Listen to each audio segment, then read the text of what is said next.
ავწეროთ პირამიდის გენიალურობა და დავფიქრდეთ, მართლა შესაძლებელია თუ არა აეშენებინათ ძველ ეგვიპტელებს ესეთი გენიალური რაღაც.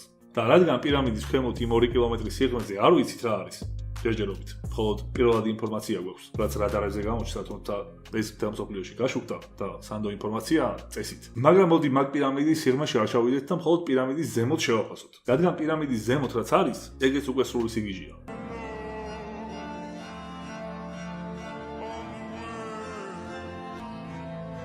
სანამ კიდევ უფრო სიღრმეებში შევალთ, უნდა გავითვალისწინოთ ის ფაქტი, რომ პირამიდების ასე ვთქვათ, სახლად და სამშობლოდ კი ეგვიპტე მიიჩნევა ახლა, მაგრამ პირამიდები არის მთელ მსოფლიოში. The fact that there are pyramids on 5 continents around the world.